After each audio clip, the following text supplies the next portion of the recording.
Buenos días con todos. Muchas gracias por acompañarnos en esta mañana. Esperamos que se encuentren muy bien. Como es de su conocimiento, empezamos a grabar la sesión para tenerla dentro de nuestra base de datos. Y en esta mañana quería darles la bienvenida. Yo soy Miguel Andrade. Pertenezco al equipo de trabajo de Foundation Medicine y Medicina Personalizada de Roche. Estoy localizado en Ecuador. Y para nosotros es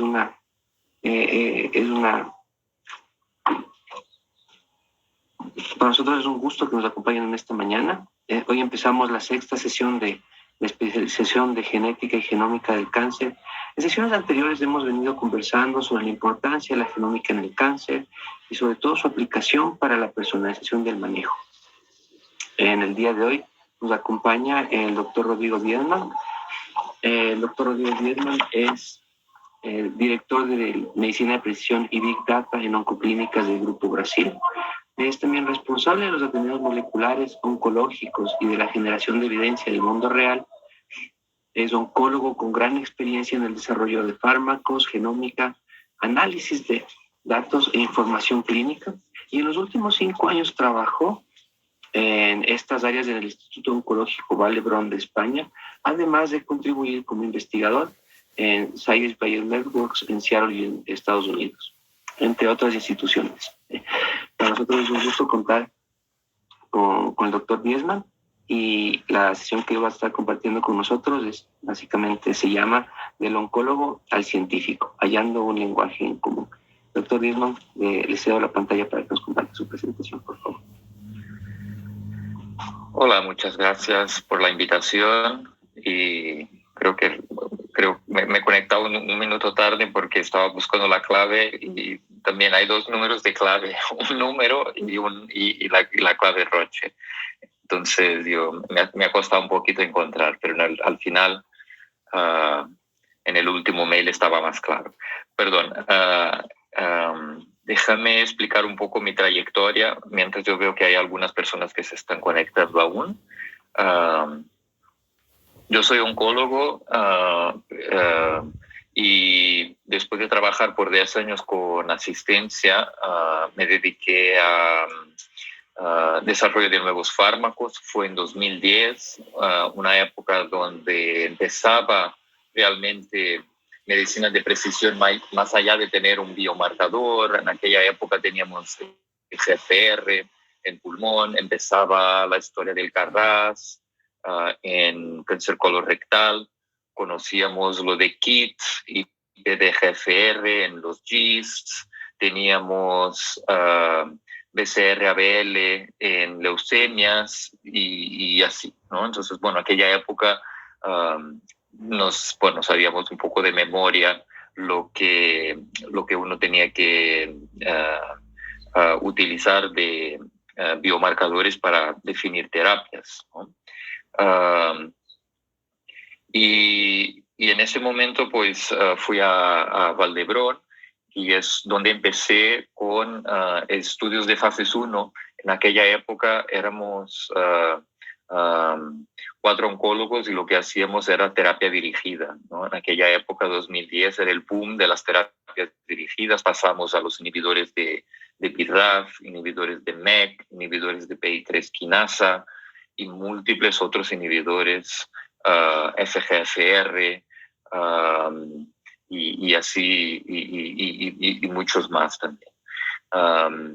Y con todo este avance en terapias dirigidas, pues era cada vez más claro que teníamos que pasar de mirar un biomarcador aislado a mirar tecnología, una plataforma diferente que es el Next Gen Sequencing, para hacer perfilamiento genético, genómico de tumores y de esta manera pues entender los superrespondedores a estas terapias que empezábamos a traer a la clínica. Entonces fue una época muy bonita de desarrollo de tecnología, plataforma, que es el Next Gen Sequencing, traerlo a la clínica y reportar estos hallazgos después de análisis informático, análisis de biología molecular, traerlos a la clínica.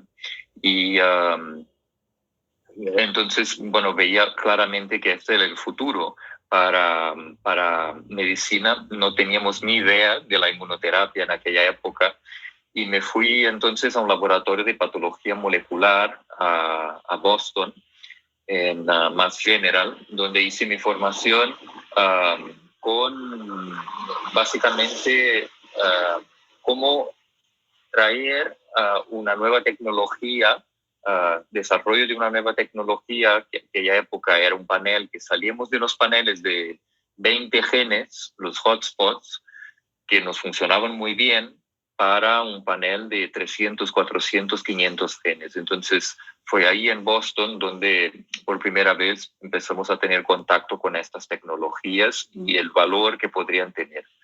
Y ahí en paralelo me hice una formación en Data Science, porque he visto que realmente no es solo importante poder analizar a nivel de individuo las alteraciones, pero también a nivel de cohorte.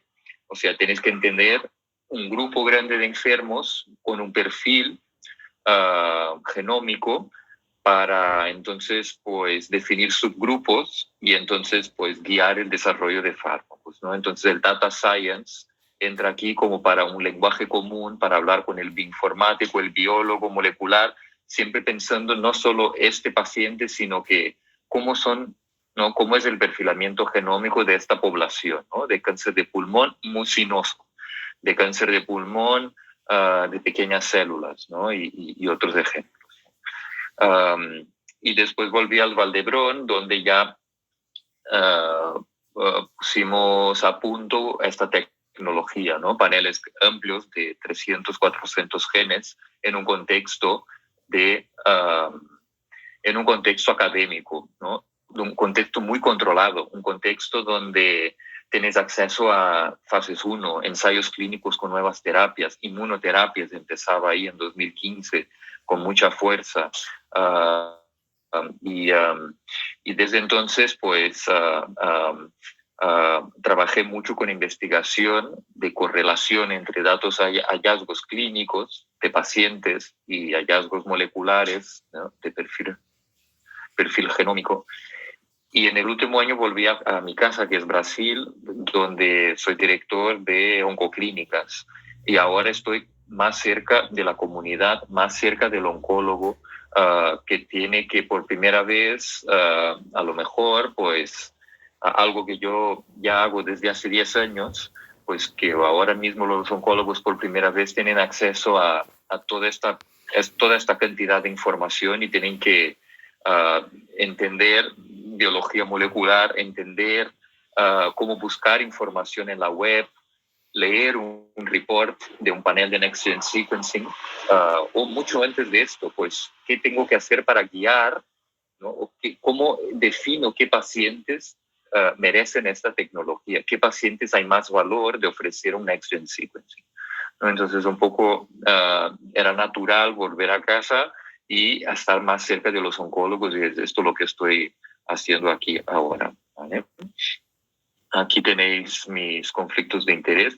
Yo voy hablando, no sé cuál es la secuencia, pues yo termino la charla, me imagino, y al final preguntas, porque ahora mismo como no veo los participantes, es así, ¿no? Voy con la charla y al final tendremos tiempo de preguntas y dudas, ¿correcto? Así es. Correcto, vale. Pues yo tenía el reto pues de hablar de 3 puntos principalmente. Cuándo indicar el Next Gen Sequencing, dónde hay realmente más valor en Next Gen Sequencing, en qué momento, en qué tipos de tumores, en qué tipos de pacientes, ¿no? Entonces, lo primero que vamos a discutir es alrededor de la indicación del testeo perfilamiento genómico. Vamos a mirar un poco cómo leer un report de Next Gen Sequencing, qué variables hay que tener en consideración, cuál sería lo ideal, ¿no? Para que podamos interpretarlo de la mejor manera, qué desafíos, pues challenges, ¿no? Hay retos, hay cuando estás delante de un report. Y voy a hacer una discusión alrededor de un caso, yo creo que es muy ilustrativo, Y finalmente, pues acceso a terapias, ¿no? ¿Cómo podemos garantizar que este diagnóstico realmente al final llega a un paciente con la terapia y el beneficio clínico esperado, ¿no? Vamos a ver a nivel de cohorte cuál es el impacto que puede tener el perfilamiento genómico amplio. Muy centrado principalmente alrededor de cáncer de pulmón, los ejemplos están alrededor de cáncer de pulmón, ¿vale? Entonces, yo creo que cuando indicar el Next Gen Sequencing, lo primero que hay que tener en consideración es el performance status del paciente, ¿no? Yo siempre estoy con un paciente delante y ¿por qué es el performance status importante? Pues el turnaround time, ¿no? El tiempo de respuesta, ¿no? El tiempo hasta tener los resultados, que pueden ser 2, 3 semanas. Y es muy importante, pues, entender que estas tecnologías, pues, no hay como ir más rápido que esto. Yo trabajo en laboratorio tiempo suficiente como para ver que necesita su tiempo. Muchas veces hay que reanalizar las muestras y un buen performance status es importante. Pero también se puede bajar un poquito el límite ahí y performance status 2 yo considero cuando es un paciente donde yo espero alta prevalencia de este biomarcador que estoy buscando y fármacos que están accesibles y que yo pongo aquí entre comillas, pues, miracle, ¿no? Súper respuestas que puedes tener con estos fármacos, ¿no? Imagínate que estás delante de un paciente con un performance 2 y tiene un tumor metastásico de glándula salivar, MASP, ¿no? El secretor. Estos tumores tienen la prevalencia de las fusiones de NTRK que está por encima del 90%, ¿no? O un mama secretor, ¿vale? Estos tumores también, rarísimos tumores, pero en esta situación es casi como que siempre lo vas a encontrar, ¿no? Entonces, acceso a entrectinib en este contexto está garantizado. Yo tengo posibilidad de hacer el testeo y hay incluso evidencia en ensayos clínicos de que estos pacientes con un performance 2 tienen tiempo de respuesta y beneficio cuando tratados con estos fármacos. Entonces, yo sí tengo en consideración qué estoy buscando, ¿no? Es el primer mensaje, lo más importante. Creo que tienes que entender qué estás buscando, ¿no? ¿Qué te puedes encontrar con un perfilamiento genómico? Y esto te ayuda a seleccionar el enfermo.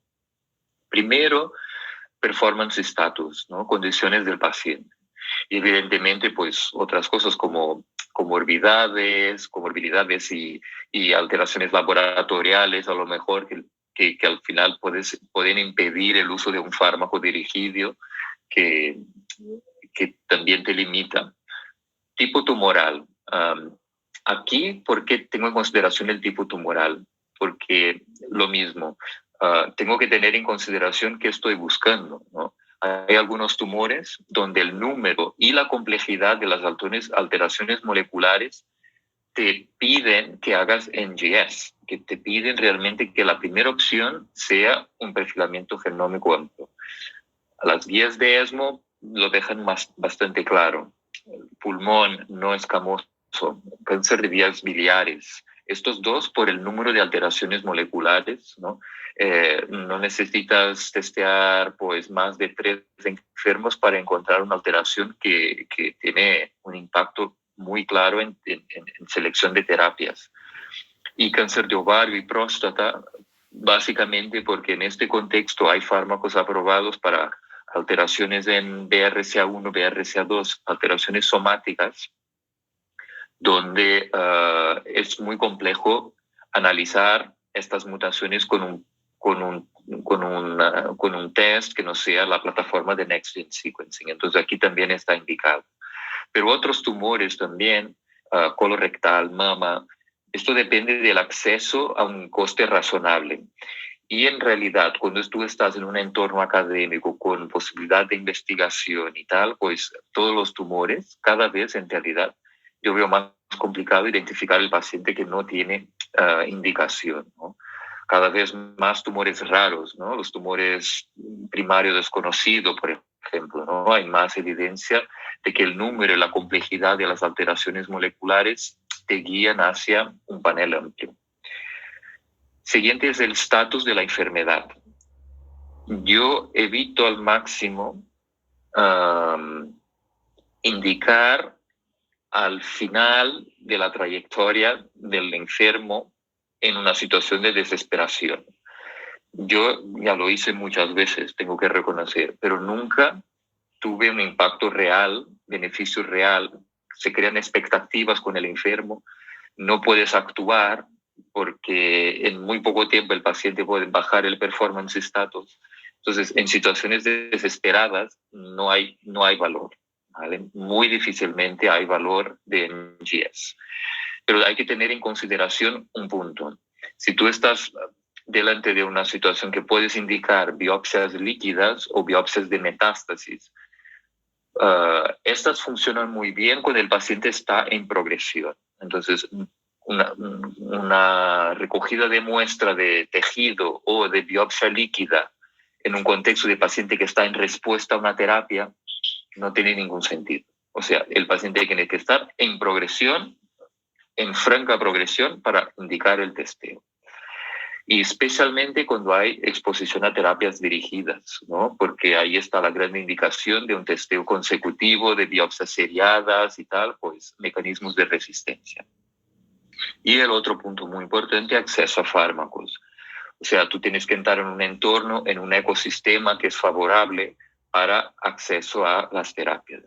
Son muchas variables para tener en consideración para indicar el testeo molecular, pero el oncólogo no puede pensar todo simultáneamente y decidir, mira, este sí, este no, pero vale la pena el raciocinio y siempre tener en la cabeza, pues, cuánto tiempo me tardará para la respuesta, cómo imagino que estará el paciente en este momento, qué alteraciones espero encontrar y cuál es el impacto que puede tener si encuentro estas alteraciones, ¿no? Entonces, ¿para qué sirve el testeo genómico ahí? Sirve para disminuir tu incertidumbre cuando defines la siguiente terapia, ¿no? Sirve para mejorar, pues, tienes una indicación más robusta para la siguiente terapia, ¿no? Muchas veces no es como un blanco o negro. Tienes una mutación de BRAF, tal terapia. Esto es la situación donde prácticamente no hay mucho raciocinio. Pero la gran mayoría de los enfermos no encontramos un BRAF o un NTRK y defines la terapia. Encontramos otro tipo de alteración. Y entonces exige un raciocinio, un tiempo para la búsqueda de la mejor terapia. Pero lo que está ocurriendo claramente es la necesidad cada vez mayor del perfilamiento genómico amplio, con next-gen sequencing, paneles grandes, porque además de mirar todos estos múltiples biomarcadores, los genes supresores tumorales, BRCA1, BRCA2, PALB2, con claro impacto, también empieza a tener sentido las firmas, ¿no? Deficiencia de recombinación homóloga asociado a los BRCA1, 2, instabilidad de microsatélites, carga mutacional tumoral. ¿Vale? Ahí es crítico tener paneles amplios, ¿no? Entonces, delante de esto, yo indico el mejor testeo posible y está con las plataformas de Next-Gen Sequencing con los paneles amplios. Y lo que estamos viviendo ahora en el 2020 es realmente un punto de inflexión en el número de terapias dirigidas guiadas por genómica. Entonces, ¿os acordáis que cuando empecé en el 2010, pues teníamos ahí 6 terapias, aquí están los biomarcadores, y fue un incremento lineal hasta 2018, pero de 2019 a 2020, pues el crecimiento ya deja de ser lineal, sino que empieza a tener un cambio en la velocidad y es casi que exponencial. El número de biomarcadores, el número de fármacos, el número de tipos tumorales donde tú puedes hacer el matching aumentó significativamente, ¿vale? Y si tienes en consideración terapias en fase final de desarrollo, fases 3, que es más o menos lo que puede estar ocurriendo en 2021, 2022, pues aquí ya tenemos pues un número que es realmente imposible memorizar todo lo que está ocurriendo y posibilidades terapéuticas, ¿no? Entonces, un report de Next Gen Sequencing que te guíe hacia la mejor terapia es muy importante. Entonces, yo tengo aquí un ejemplo de un cáncer de pulmón que es EGFR ALK wild type, que se indica un panel, encuentra una mutación en un gen que yo no conocía, pues MAP2 quinasa 1, y delante de esta mutación, que es una variante, ¿no? Non-synonymous mutation, aquí el Q56P, hay dos preguntas que contestar. ¿Esto es un gen de cáncer? ¿Es una mutación driver? Y la siguiente pregunta es, ¿esto es accionable clínicamente? ¿Vale? ¿Puedo tratar el enfermo con alguna terapia dirigida? Aquí. Entonces, pues nos queda la opción de mirar guías de NCCN, a lo mejor investigar pues un PubMed para tener en consideración pues aprobaciones por la FDA que te dan más robustez también. Y finalmente, pues, llegar a una decisión, que en este caso fue una terapia off-label de un inhibidor de MEK. ¿Vale? Entonces, vamos a seguir un poco cuál es el raciocinio y mirar reports para ver cómo esto funciona, ¿no? Esto, para contestar a estas preguntas, yo recomiendo mucho esta base de datos, OncoKB, que te da dos cosas. Primero, si es una variante funcional, si es una variante biológicamente relevante, si es oncogénica, y aquí tenéis, ¿no?, la evidencia, si esta mutación en este gen de cáncer está mutado en estos tumores y es oncogénica, ¿no? Es un gen driver de una mutación oncogénica. Y para mirar el valor terapéutico, pues aquí tienes un nivel 3A de evidencia de que esta mutación con estos fármacos en estos tumores tiene respuesta, ¿no? Entonces aquí ya tengo un nivel de evidencia. Otra cosa muy relevante para tener en consideración cuando interpretas es el nivel de evidencia, o sea, cuál es el nivel de evidencia de este matching entre esta mutación cáncer de pulmón con estos fármacos, ¿no? Nivel 3, vamos a mirar con cariño ahora lo que es esto, ¿vale? Entonces, hay diferentes rankings de accionabilidad genómica de las alteraciones, ¿no? La OncoKB es esta que acabo de presentar, pues va desde el 1 al 4 para mecanismos de sensibilidad y el 1-2 para mecanismos de resistencia. 1 sería una terapia aprobada por FDA, 2 sería guías en NCCN, nivel 3, evidencia clínica robusta de que esta alteración es un matching, puede ser ensayos clínicos, fase 1, fases 2, pero que todavía no están en guías en NCCN. Nivel 3B es cuando esta terapia o aprobada o en investigación ya hay como que alguna respuesta en la literatura, incluso podría estar aprobado en otro tipo de tumor y tú estás como que traes este conocimiento hacia esta nueva indicación en este tipo de tumor diferente, ¿vale? Y el nivel 4 es cuando la evidencia es únicamente biológica, o sea, más preclínica, de que podría tener sentido tratar este paciente con esta terapia. Y hay diferentes, pues aquí veis cómo esto se asocia con los niveles 1, 2 de evidencia, nivel 1AB para ASCO, y nivel 2 sería el C, la categoría más 3 y 4 de OncoKB, ¿vale?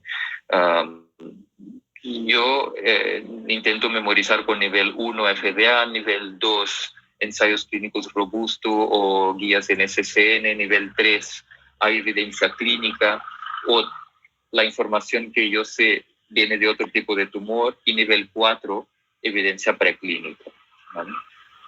ESMO también ha sacado sus guías de accionabilidad, que van muy en línea con las que comentaba. Nivel 1, listo para uso en la práctica porque es terapia con aumento de supervivencia y aprobado. Nivel 2, hay evidencia de actividad clínica, pero no sabemos si más allá de tasa de respuesta, o sea, cuál es el impacto en supervivencia, no sabemos.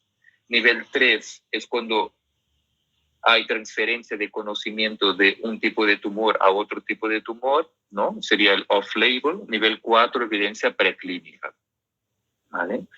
Y para los fármacos que son aprobados o que están en uso clínico, tanto por FDA o guías en NCCN, pues se puede aplicar esta categorización de la NCCN, que es muy relacionada a cómo de consenso hay de que esta alteración es importante, ¿no? De que este matching es importante.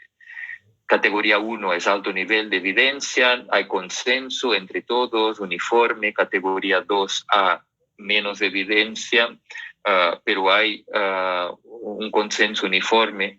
Pues aquí en lugar de, por ejemplo, un estudio randomizado, aquí se utiliza un estudio no randomizado para esta indicación. Nivel 2B es donde hay consenso de que esta alteración puede tener impacto, pero menos evidencia que un ensayo clínico. Y nivel 3 es cuando no hay consenso, no están de acuerdo los expertos de NCCN respecto a esta terapia, y de esta manera pues no se puede indicarla por guías, ¿no? Entonces las categorías A1 y 2A son las que están como que realmente no hay dudas al respecto del matching. Las categorías 2B, intermediario, utilizar dentro de un contexto más con un poco de cuidado, y categoría 3 sería mejor evitarlo, por ejemplo, ¿vale? Entonces, dentro de un report de Next Gen Sequencing hay algunas cosas que son muy relevantes. Primero, la diferencia entre variantes funcionales frente a significado incierto. Lo que quiero decir es que las variantes de significado incierto que están en un report, por ejemplo, de Foundation, en una página más al final y donde realmente no tienen ningún protagonismo, las tenemos que ignorar.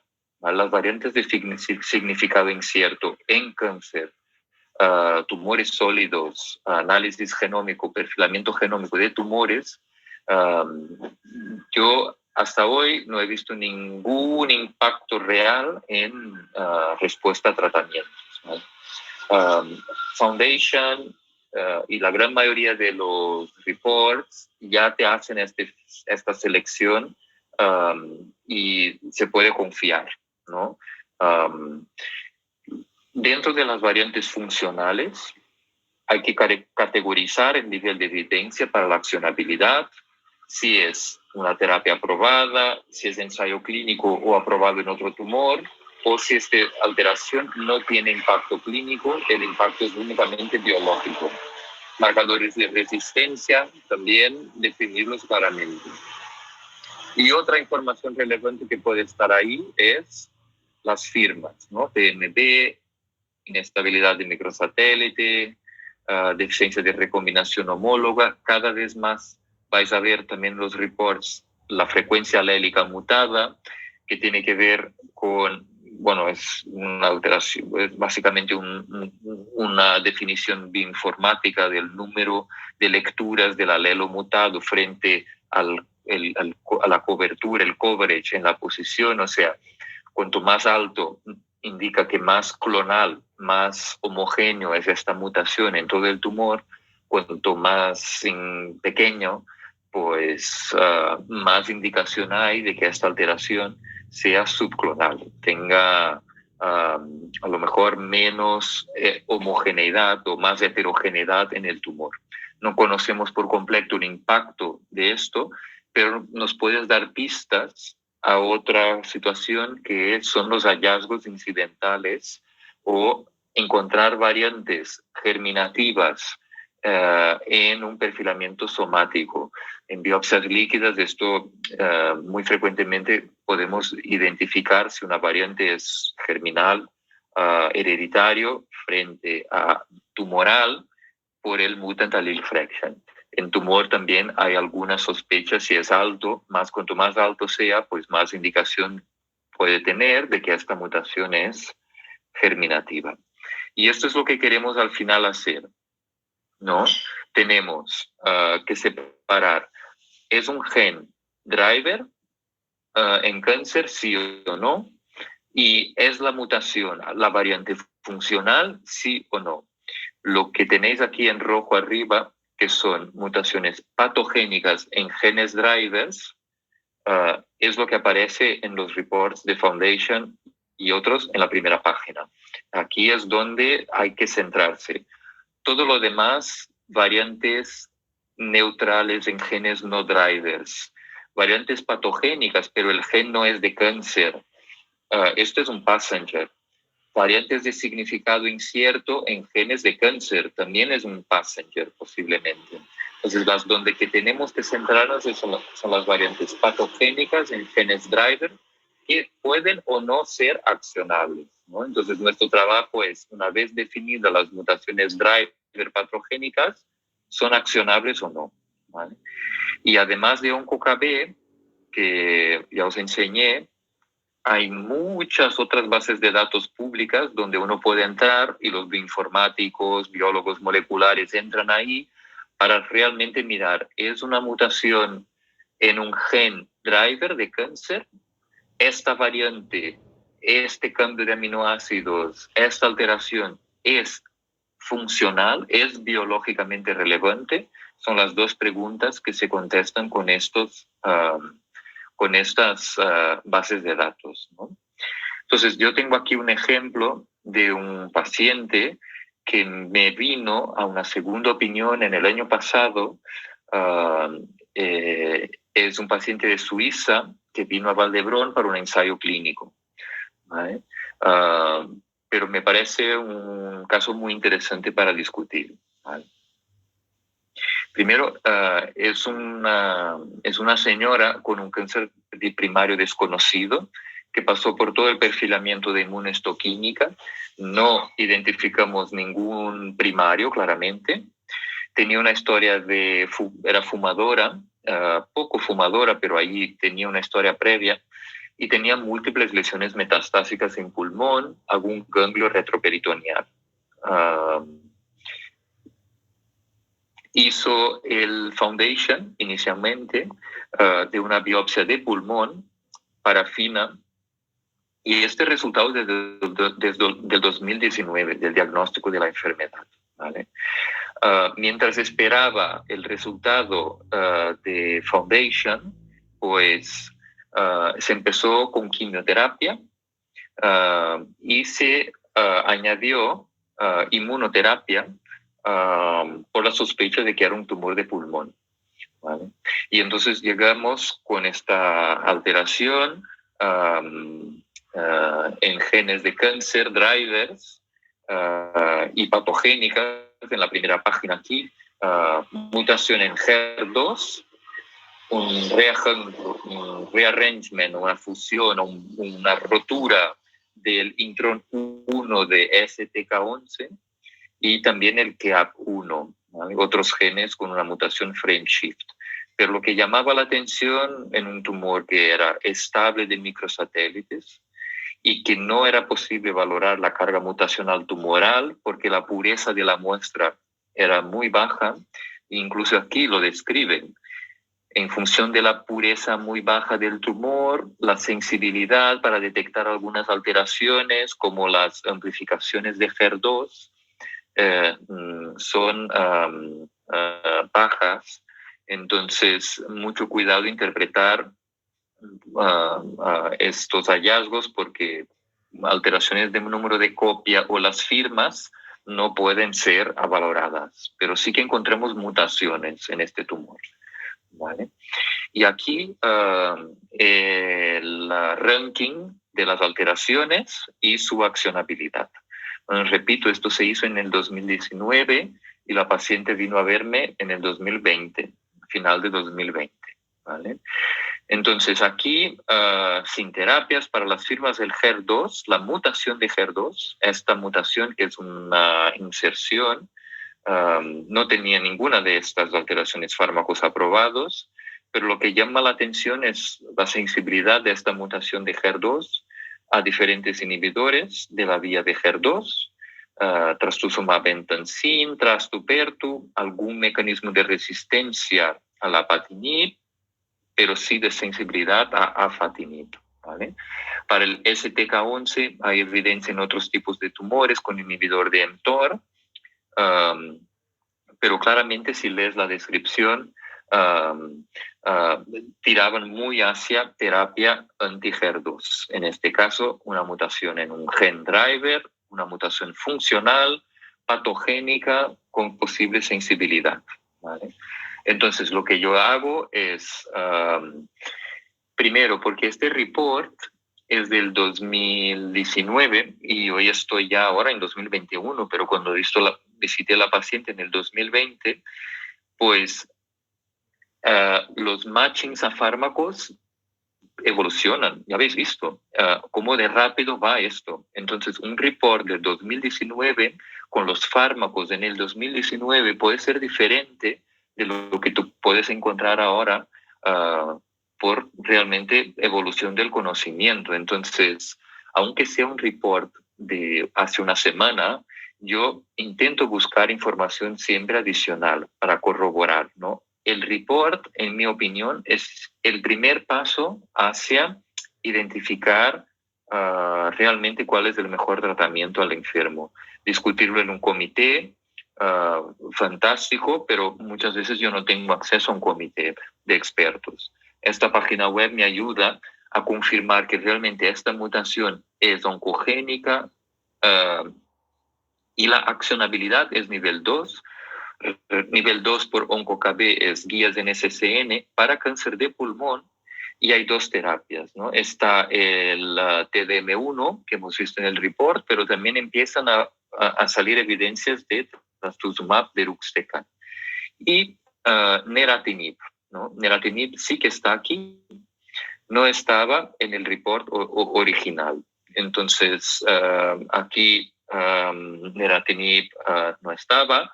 Vamos a ver cómo de sensible es a neratinib y porque todavía no teníamos la aprobación del deruxtecan, no aparecía aquí en el 2019. ¿Vale? Entonces, yo delante de esto intento hacer un PubMed, ¿no? Como científico, yo miro, oye, esta mutación de HER2, ¿cómo de frecuente es en cáncer de pulmón?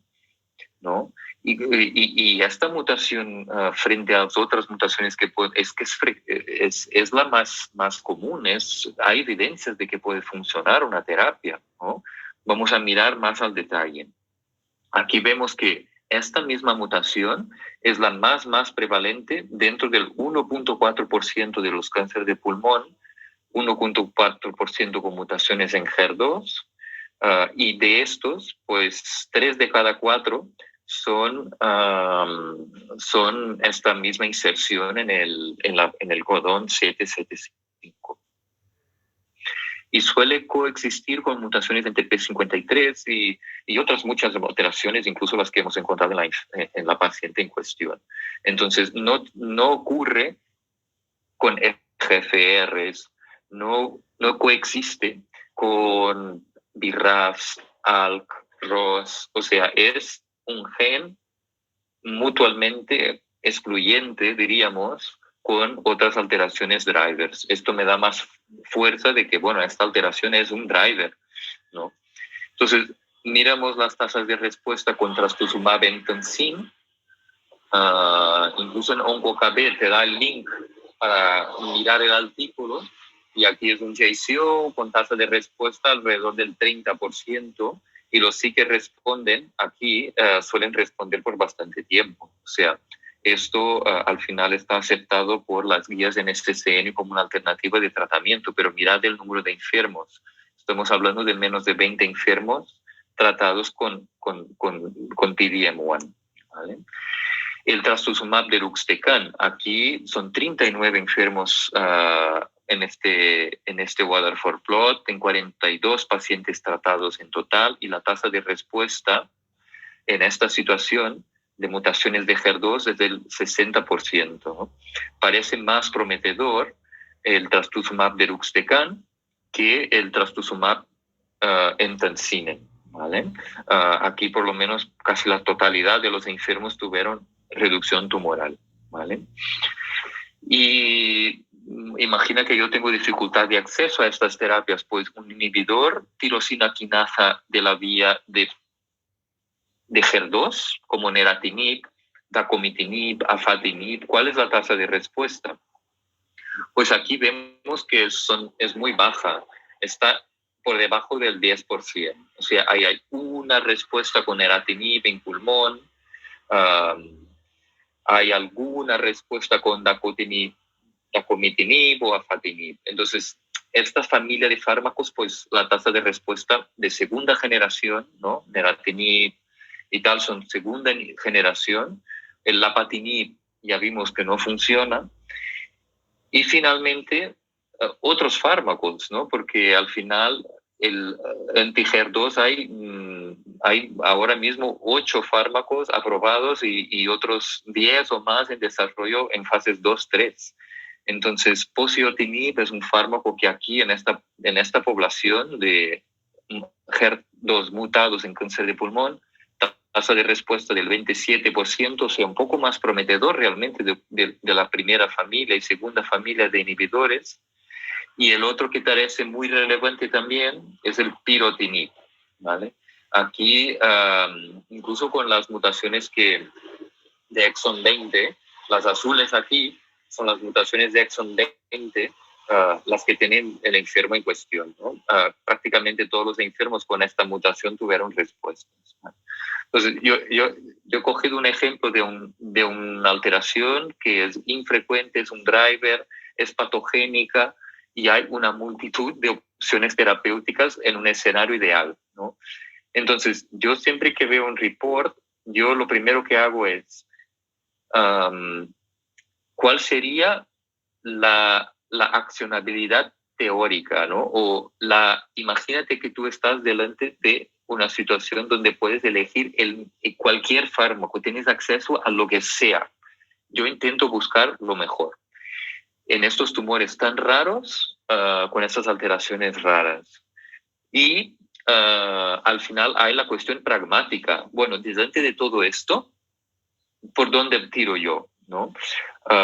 Realmente esta familia de fármacos pues no sería una opción, porque las tasas de respuesta por menos del 10%, pues yo prefiero una segunda línea de quimioterapia a lo mejor. Si tengo acceso a trastuzumab emtansine, pues mejor. Si tuviera acceso a un ensayo clínico con trastuzumab deruxtecan, pues mejor aún, ¿vale? Entonces yo creo que tiraría mucho más hasta eso. Incluso ya están las guías de NCCN como una alternativa terapéutica, ¿vale? Entonces, delante de esto todo, claro, no espero que el oncólogo pueda hacer esto para cada paciente en cada situación que indique un perfilamiento. No puede y no tiene capacidad de definir terapias como un biólogo molecular, como un experto en HER2, porque aquí tienes que ser realmente un experto en HER2 para definir la terapia. Y para esto tenemos los comités de tumor boards, donde lo que queremos es discutir estos casos complejos, llegar a una terapia unificada, más precisa, decisión de consenso, y no tener que el oncólogo solo tomar la decisión de la mejor opción terapéutica, hablar con compañeros que entienden de biología molecular o genética, el patólogo que te puede ayudar a mirar el HER2, pues a lo mejor incluso estaría indicado hacer un HER2 por FISH en este tumor para mirar si no hay una coamplificación de HER2, ¿no? Y también cada vez más relevante, personas que sepan de acceso a fármacos, ¿no? Que entienden en tu ecosistema cuál es la mejor opción para acceso a fármacos, ¿vale? Y esto tiene impacto, ¿no? Tiene un impacto real. Acceso a fármacos, ¿no? Que es la última etapa aquí de la charla, 2 minutos nos quedan. Acceso a fármacos tiene total impacto. En cáncer de pulmón hay ya publicaciones muy relevantes que dicen que puede que sea 2 o 3 veces mayor supervivencia cuando más allá del EGFR mutado, la fusión de ALK de pulmón, puedes hacer el matching con todas las otras terapias guiadas por NCCN en cáncer de pulmón, ¿no? Aquí veréis las curvas de supervivencia con diferencias muy, muy impresionantes, ¿no? Acceso tiene total impacto. Pero aquí también es verdad que a lo mejor por guías de NCCN tú podrías decir, mira, gran parte de las guías de NCCN son EGFR, ALK, ROS, pues esto explica toda la diferencia de supervivencia aquí, ¿no? Entonces, hay una publicación reciente de ASCO de este año que yo creo que viene un poco a quitar las dudas del valor de pasar a un perfilamiento genómico Next-Gen Sequencing upfront, ¿no? De cara al diagnóstico de la enfermedad como primera opción antes de la primera línea de tratamiento, cuál es el impacto que esto puede tener. Entonces, es un cohorte japonés que desde el 2013 hasta el 2021, pues son miles y miles y miles de enfermos tratados aquí, con diferentes acceso a diferentes perfilamientos genómicos. Al principio miraban solo RT-PCR para cada gen aislado, y gradualmente fueron añadiendo más y más tecnología y más rapidez en las respuestas, ¿no? La tercera etapa aquí, además del perfilamiento genómico, hacen un kit con respuesta en una semana para los biomarcadores más relevantes y mirar realmente la distribución de alteraciones que puedes tener cuando añades más tecnología y rapidez, ¿no? Mirad aquí, realmente no tengo que entrar en detalles, pero es impresionante. Prácticamente un 70% de los enfermos, 60% de los enfermos tiene alguna alteración en un gen driver accionable, ¿no? Si comparamos la segunda etapa, donde tenían un panel pequeño y que daba respuestas en 3-4 semanas, frente a la tercera etapa, donde el panel es amplio y respuestas rápidas antes de la primera línea, mirad que el número de pacientes tratados con terapia dirigida, no son miles de enfermos, pues pasa del 16 al 34% ya en la primera línea. El número de enfermos que puedes recibir terapias en ensayos clínicos también sube significativamente. También por primera vez se ve un impacto real en supervivencia libre de progresión en la primera línea por el hecho de tener acceso rápido a un panel amplio de sequencing, ¿no? Aquí estoy mirando las curvas, tratamiento con la estrategia de hacer el perfilamiento en la primera línea rápido o un perfilamiento con un panel pequeño, ¿no? Entonces, de conclusiones, cada vez más hay que educar a oncólogos sobre el lenguaje de informática, de biología molecular, para interpretar genes, interpretar variantes, interpretar firmas para la toma de decisión. Muy importante tener en consideración los niveles de evidencia de accionabilidad que tienen en consideración el matching entre este gen, esta variante, esta firma, con el tipo tumoral y la disponibilidad de fármacos. Entonces, es esta triple alianza, ¿no? Gen, tipo tumoral y fármacos que definen, acceso a fármacos que definen el nivel de evidencia. Siempre discutir los casos complejos con expertos, hacer un doble check en bases de datos como OncoKB u otras que te dan más robustez y te añaden información, principalmente porque si miramos estamos delante de un report de que hace un año, pues ya la información que está ahí puede estar desactualizada, ¿no? Y cuanto antes adoptes NGS, y en combinación con testeo, pues fast track, que llamamos, ¿no? Con respuestas rápidas, más acceso a las terapias dirigidas y más impacto en supervivencia en cáncer de pulmón. Pues aquí acaba mi presentación y dejo de compartir pantalla. Muchas gracias, Rodrigo. ¿Cómo estás? No te pude saludar al principio. Bueno, los invitamos a todos a poner sus preguntas en el sector de preguntas y respuestas. Tienen un área designada para eso. Ahí ya están saludándote y felicitándote por tu excelente presentación. Rodrigo, aprovecho a preguntarte, como estabas comentando ahora en ASCO 2021, queda mucho más claro el tema del NGS en cáncer de pulmón, sobre todo con la cantidad de biomarcadores que tenemos. ¿Cómo lo ves en otras histologías tumorales? ¿Cuál te parece que va a ser la siguiente, en donde quede claro que el NGS en primera línea, en el momento del diagnóstico, es necesario hacerlo? Yo creo que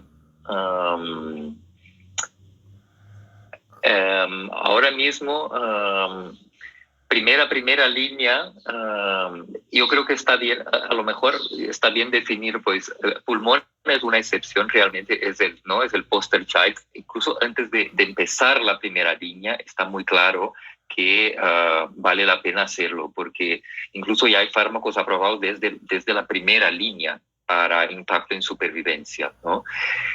Lo que estamos delante es los otros tipos tumorales, como puede ser, pues, ovario, próstata, puede ser colangiocarcinoma, las vías biliares. A lo largo de la primera línea te da más tiempo de hacer el panel y utilizar la información ya para la segunda línea o incluso para planear la secuencia de tratamientos que tú vas a ofrecer al enfermo, ¿no? Entonces, a lo mejor no necesitas para la primera línea porque no tienes un fármaco en primera línea en esta situación. Está más indicado en situaciones de resistencia. Pero ahora pienso, pues, en cáncer de mama, en cáncer de pulmón, donde ya la primera línea te puede impactar conocer el perfil genómico del enfermo para, a lo mejor no es la primera línea que vas a utilizar la información, pero es la secuencia de tratamientos que vas a elegir. Entonces yo creo que nosotros vamos a ver cada vez más el impacto de cómo secuenciar terapias delante de un resultado de next-gen sequencing, ¿no? Tumores raros, carcinoma de primario desconocido, yo creo que ahí también, o sea, si yo estoy delante de un tumor donde además de pues la quimioterapia con platino, por el perfilamiento genómico, tengo evidencia clara que es un high TMB, pues, y bueno, te da más fuerza pues para indicar la inmunoterapia. A lo mejor en combinaciones, no tenemos datos randomizados, es verdad, pero en una situación de rápida progresión, no respuestas, pues ya tienes algo para ofrecer de inmediato, ¿no? Entonces, es un poco hacer todo el planteamiento, ¿no? El planning de cuál es la mejor secuencia y cuáles son las armas, ¿no? Las terapias que tengo disponibles, dado el perfil genómico del tumor. Y yo estoy de acuerdo. Hoy mismo en pulmón hay mucha evidencia de que cuanto antes mejor, antes de la primera línea sería lo ideal. Y los otros tipos tumorales, a lo largo de la primera línea, ya hacer el perfilamiento, porque esto te dará pistas de lo que hacer más adelante, ¿no? Claro, muy bien. Tenemos preguntas. Una de ellas es, en caso de que existan drogas dirigidas para el tumor, pero de ensayos clínicos no aleatorizados y no aprobados por la FDA aún, ¿es adecuado iniciar tratamiento con ese fármaco sabiendo que no existen otras líneas mejores?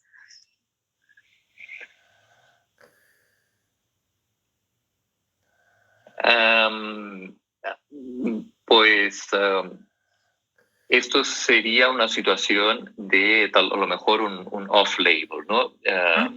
Para este tipo de tumor tú no tienes ensayos clínicos, o mejor incluso tienes alguna evidencia en otros tipos tumorales, pero no es un ensayo clínico pues aleatorizado. Pues te doy un ejemplo, ¿no?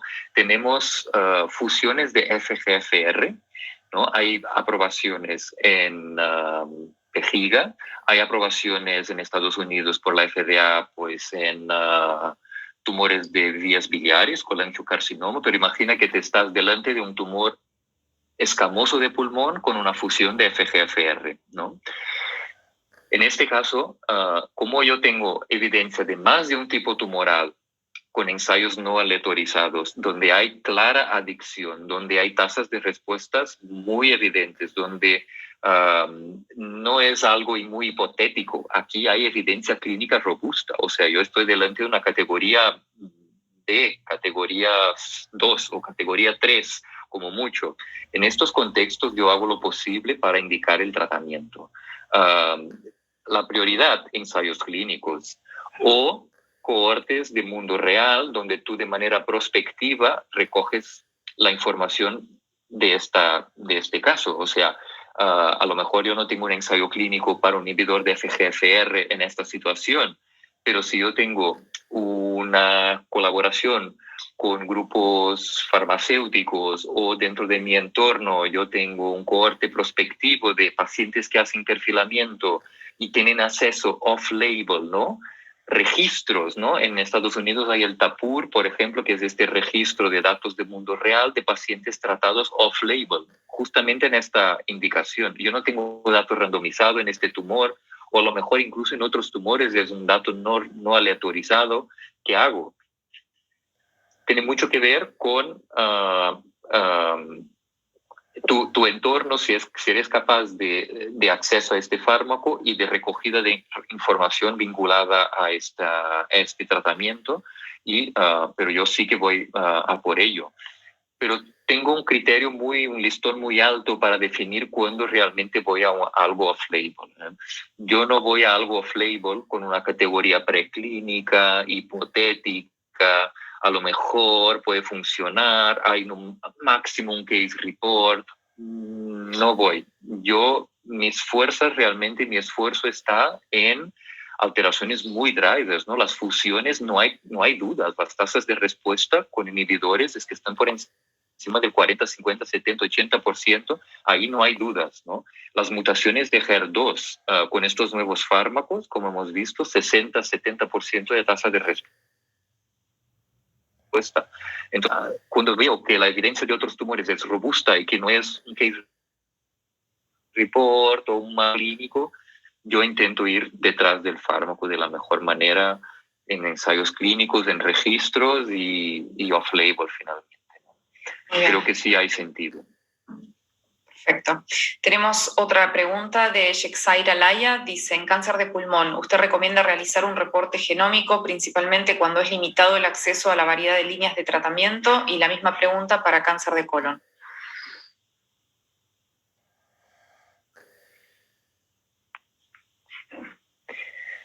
Sí, vale la pena hacer el NGS en pulmón cuando tienes limitaciones de acceso a fármacos. Sí. Si lo haces de manera precoz, si lo haces en un momento donde puedes actuar en la segunda, en la tercera línea, si lo haces en una medida desesperada en la cuarta línea, quinta, donde el paciente con un borderline performance, donde acceso es imposible, pues yo no tengo. Pero a lo mejor delante de una alteración rara, con fármacos muy prometedores, a la progresión del standard of care, yo ya he hecho mis contactos para referenciar al paciente a un centro para buscar una alternativa de tratamiento. O sea, tú necesitas tiempo para esto, ¿no? Entonces, con tiempo y con tus contactos, hacerlo en pulmón no hay dudas, ¿no? Esto en cáncer de colon ya es diferente. RAS, BRAF, MSI y a lo mejor HER2 por inmunohistoquímica. Esto lo puedes hacer incluso con un PCR, con inmunohistoquímica y FISH. 90% de los casos tiene todas las respuestas que necesitas para la primera, segunda línea. Ahora en ASCO empiezan a salir evidencias de que la biopsia líquida tercera línea te puede ayudar en una situación de RAS wild type al principio. El HER2 cada vez más relevante también, pero en colorectal solo hay un subtipo de cáncer colorectal donde yo voy detrás de un panel de NGS siempre, que son tumores de colon derecho, RAS-BRAF wild type y tumores MSI. Estas poblaciones tienen alteraciones raras como las fusiones de NTRK, las fusiones de ALK-ROS, la carga mutacional tumoral altísima. Está ahí la chicha realmente de valor para un perfilamiento genómico amplio. Entonces, en colorectal yo voy por una secuencia más conservadora y busco individualizar la indicación del testeo molecular. Colon derecho, RAS-BRAF wild type y tumores de instabilidad de microsatélite. Ahí hay valor, no hay dudas de que hay valor buscar alteraciones adicionales, ¿no? Excelente. Bien. Tenemos otra consulta de Manglio. Dice, teniendo en cuenta los datos presentados en ASCO, en donde se muestra que en la práctica diaria en Estados Unidos, en cáncer de pulmón, el 50% de los pacientes tiene 5 marcadores indicados para iniciar un tratamiento. ¿Qué proporción de estos pacientes con cáncer de pulmón tienen los marcadores básicos en Brasil? ¿Cuánto pensás que tardará en establecerse la secuenciación en la práctica diaria en Latinoamérica y cómo harías para acelerar esos tiempos? Son varias preguntas. Sí, esto nosotros hicimos el mismo ejercicio aquí de mirar cuál es la proporción de enfermos que tienen el perfilamiento de los 5 biomarcadores críticos, ¿no?, para la toma de decisión, los más prevalentes. En nuestro entorno aquí, en la práctica, en sistema público, yo diría que es menos del 10% de los enfermos que tienen acceso a toda la jornada de testeo molecular, estos 5 biomarcadores. En el sector público, en el sector privado, que es donde estoy trabajando ahora, este número sube al 70%, ¿vale? Pero se hizo un esfuerzo hace un año de una colaboración entre diferentes empresas farmacéuticas, son 5, hay otras que están entrando también, con un programa de soporte para hacer perfilamiento genómico NGS amplio con Foundation en primera línea para adenocarcinomas metastásicos en el sector público y privado.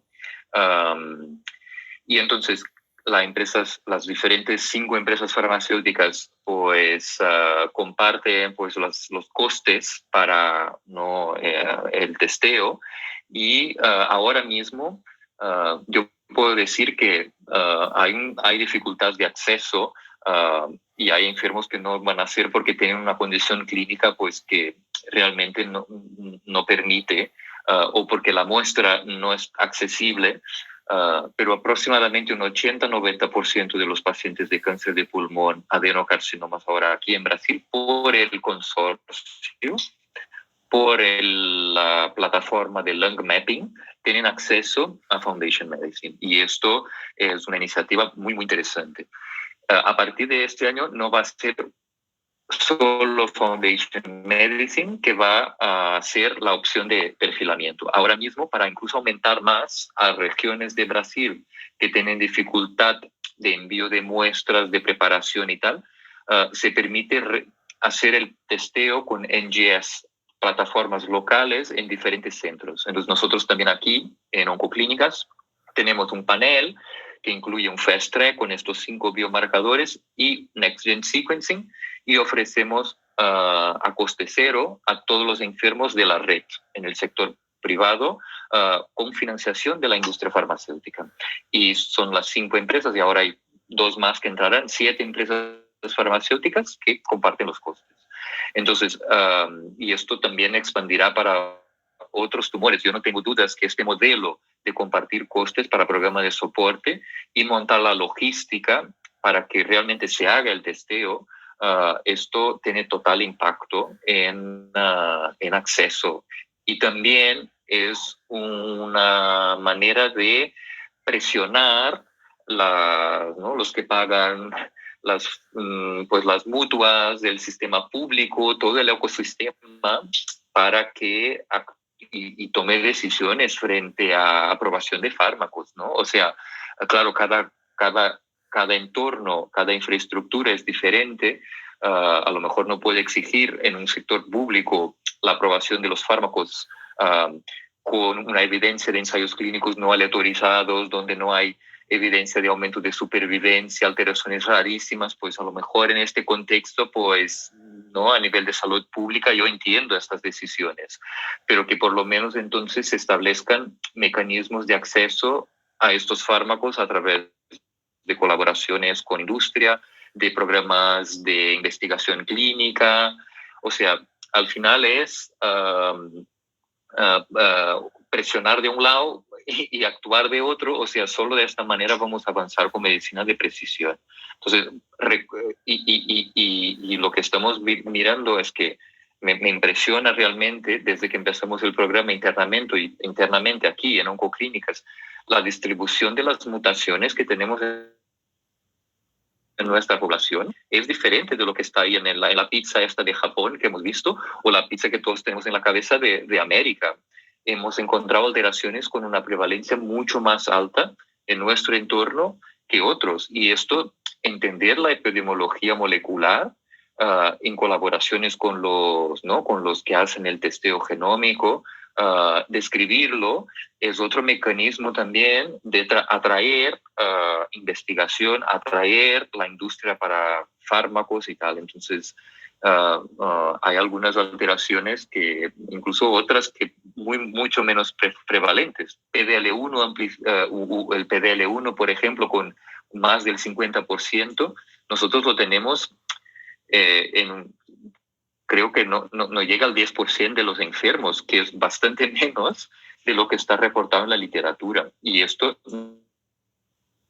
no es solo mi corte, un corte de São Paulo. Aquí tengo cortes de Minas Gerais. Yo tengo un equipo en el sur de Brasil, del doctor Carlos Barrios, que hizo la misma investigación y ha encontrado un perfil genómico de biomarcadores diferentes. Es muy relevante entender y tiene mucho en línea con lo que ha sido realmente todo ASCO, ¿no? Diversidad racial, étnica y de acceso y cómo la medicina de precisión tiene que tener esto en consideración, ¿no? No nos tenemos que creer todo lo que viene de fuera como la verdad absoluta. Hay que adaptarlo a nuestro entorno y así avanzamos. Excelente. Tenemos otra pregunta. Por NGS, ¿podemos detectar biomarcadores que indiquen una posible futura metástasis?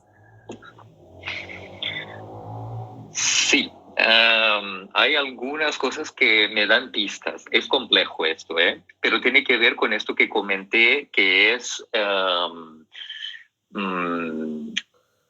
mirar no solo una mutación, sino que el patrón de mutaciones que tiene este tumor, ¿no? Y algunas situaciones me dicen que este es un tumor más agresivo, que está más asociado a un pronóstico malo. Hay otras alteraciones, por ejemplo, como fusiones en red. Hemos visto recientemente un caso, fusiones en red tienen una asociación con metástasis cerebral altísima. Y incluso el patrón de metástasis cerebrales son como quísticas. Entonces yo, de mirar esto, ya, hombre, podríamos hacer una resonancia cerebral, porque esta fusión de red está muy asociada con este perfil de metástasis. Y también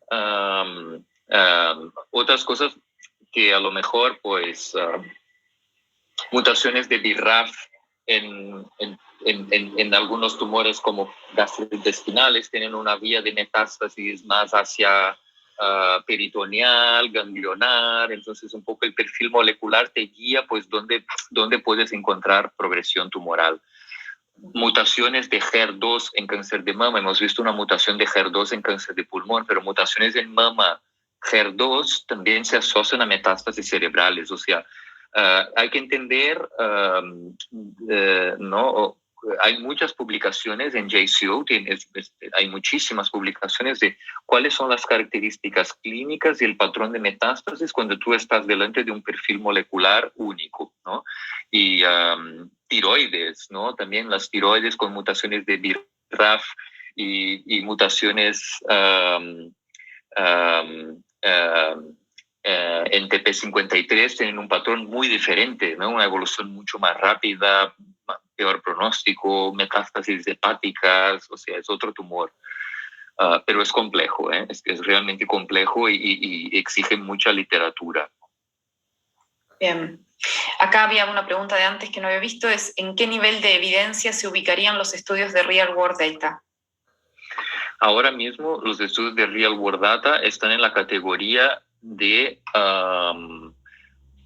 justo por encima de la evidencia hipotética preclínica. Está en la categoría 3, está en la categoría de case reports. Los case reports no dejan de ser Real World Data sesgado hacia el respondedor, porque a mí me gustaría ver el Real World Data del no respondedor, porque sí que hay, ¿no? Entonces nosotros publicamos las respuestas que son muy bonitas, pero para mí Real World Data incluso está por encima del case report, porque en un Real World Data tú describes un cohorte de enfermos. Hay algunos que responden, otros que no responden, y entender los que no responden, a lo mejor por qué no responden, también es muy relevante, ¿no?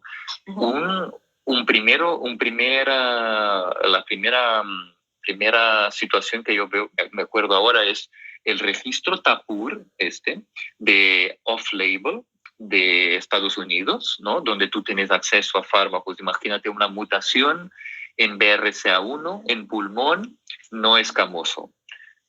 BRCA1 pulmón no es una asociación, o sea, no es un tumor asociado a BRCA. O sea, este BRCA en pulmón escamoso es lo mismo que un BRCA en mama, en próstata, en ovario, en páncreas.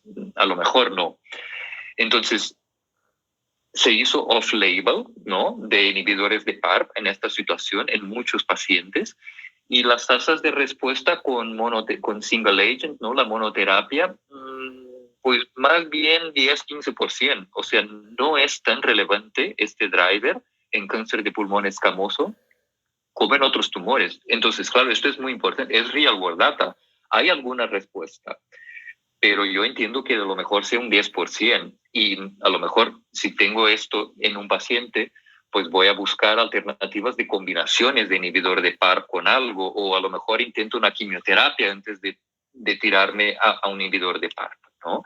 Entonces, esto es importante. El Real World Data cada vez va a tener más relevancia y también el Real World Data va a ser crítico para validar biomarcadores que salen de los estudios basket, los tumor agnostic. Si tú miras, por ejemplo, la inestabilidad de microsatélites, ¿no? Los ensayos clínicos, ahora nadie cuestiona instabilidad de microsatélites inhibidores de PARP, ¿no? Perdona, inmunoterapia, ¿no? Nadie cuestiona, o sea, hay mucha evidencia, pero los primeros estudios que se publicaron tenían menos de 20, 30, 40 enfermos.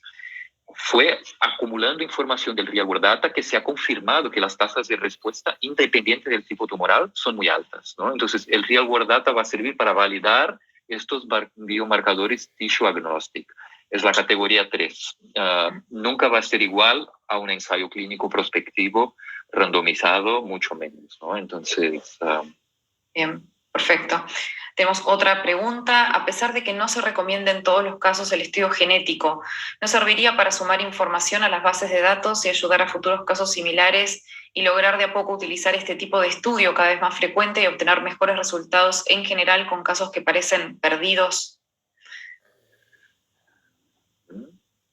Estoy leyendo otra vez porque es un poco larga, no sé. Claro, muy en línea con lo que estaba comentando, que en medicina de precisión cada vez más los ensayos serían como cohortes prospectivos de red, ¿no? Y educar a la gente de esta red, ¿no?, de medicina de precisión que tiene acceso al perfilamiento genómico y tal, a cuándo mejor indicar el testeo, indicar en casos donde tú tengas. Yo tengo una ratio en la cabeza que siempre es algo que utilizo yo, ¿no? ¿Cuántos pacientes tengo que testear para encontrar uno con una alteración relevante que impacte en tratamiento? ¿Cuánto tiempo voy a tener que esperar al resultado? Y delante de esta alteración, ¿cuál es el mecanismo para acceso al fármaco, ¿no? Entonces, es el raciocinio que hago siempre, ¿no? No es por curiosidad. Me gustaría hacer perfilamiento a todos los enfermos por curiosidad de investigador, pero no lo hago. O sea, yo tengo que ser pragmático en la práctica clínica, ¿no? Entonces, esto de estudiar el valor de los casos perdidos, ¿no?, donde en la tercera línea, en un contexto de mama triple negativo, que ya pasó por inmunoterapia y quimios, ¿vale la pena buscar? ¿Qué puede encontrar? Encuentro mutaciones en BRCA como me den una pista que antes no lo había detectado, encuentro mutaciones de PI3 quinasa de la vía que me pueden ayudar a lo mejor combinaciones off-label, ensayos clínicos. Entonces, cada vez más es cada cohorte en realidad cada resultado, ¿no?, de estos son muy aplicados a tu ecosistema, a tu entorno. Entonces yo sí que valoro mucho generar esto localmente y no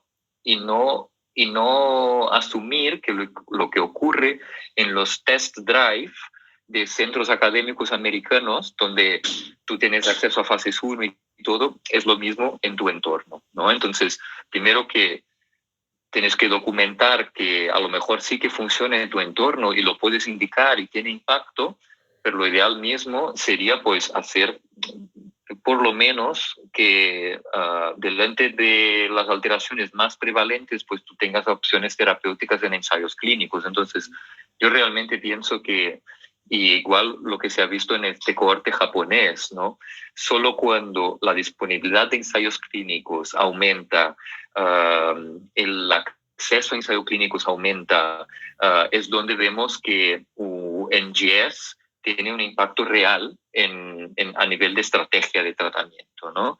Entonces, no es solo el NGS más el entorno que sea lo más favorable posible para que tenga el impacto real.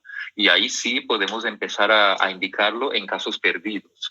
Pero si tú no tienes el entorno favorable en casos perdidos, ahora mismo puede ser detrimental al programa.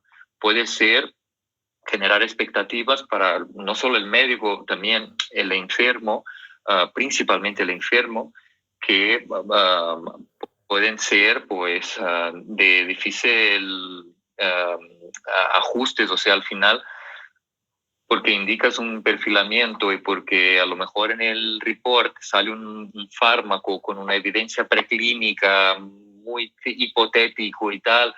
Claro, es que no intentarlo te cuesta, no intentarlo te cuesta cuando tienes una situación perdida, ¿no? Es que al final, pero ves que la respuesta es mínima o ninguna. Entonces, claro, tu sensación es que no ha valido la pena y el enfermo igual, ¿no?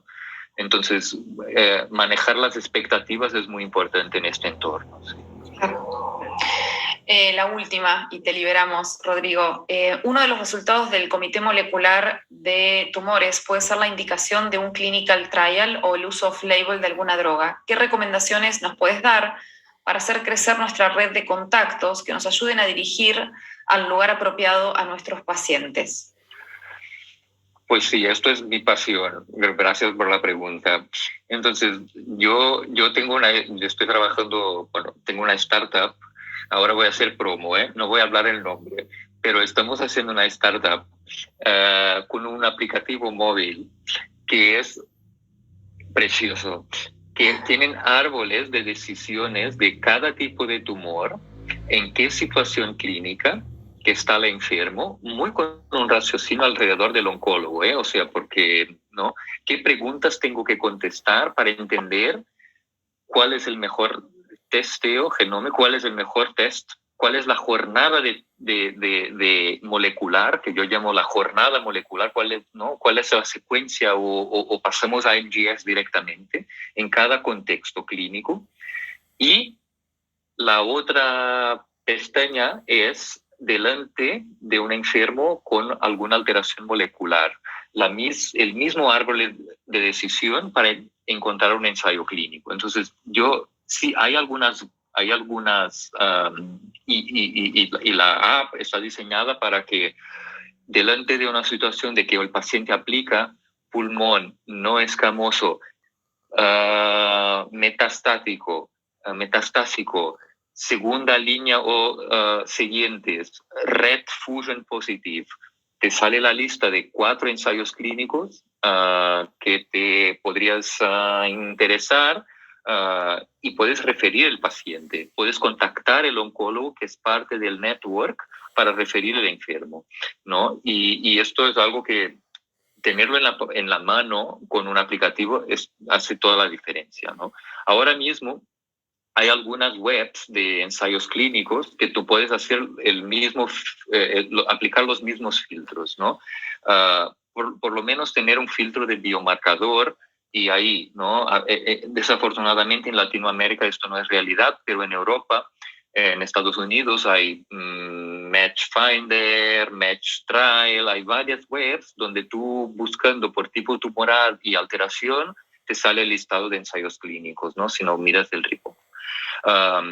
Y yo creo que a través de herramientas como esta, de awareness, ¿no? De realmente de poner en evidencia lo que hay o lo que no hay en nuestro entorno, porque hay muchas cosas que no hay ensayos clínicos en nuestro entorno y es una pena.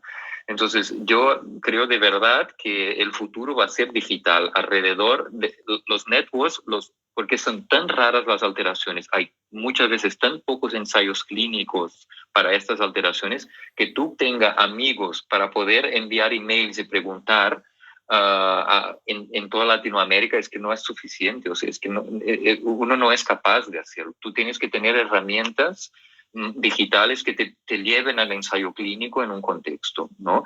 Y permitir lo que todavía aquí en Latinoamérica no es una realidad, pues que se pueden, por lo menos en Brasil, recibir pacientes de otros países también para estos ensayos, ¿no?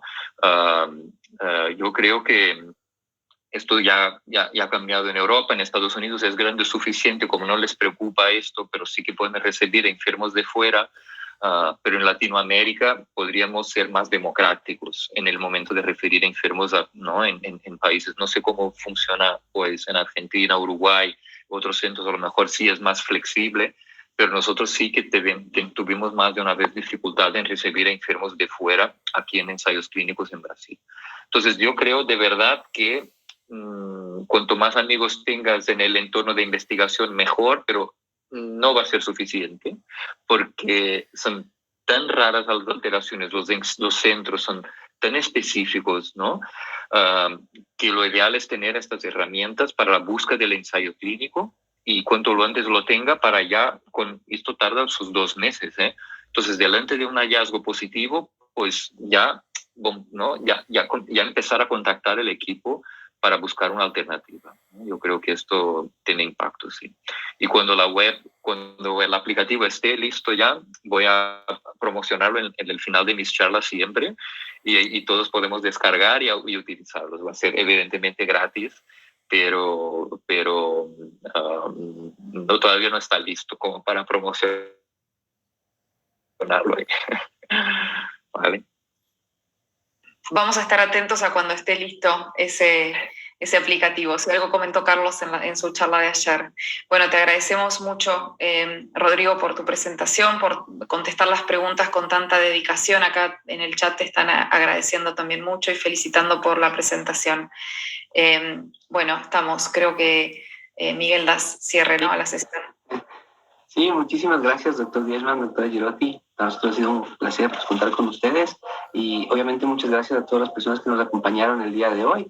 Esperamos que tengan un lindo fin de semana. Recuerden que la sesión estará grabada en nuestro repositorio y les esperamos a nuestra próxima sesión el próximo viernes. Tengan un excelente sábado. Hasta luego. Gracias. Pues muchas gracias. Buena semana. Adiós.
seguro.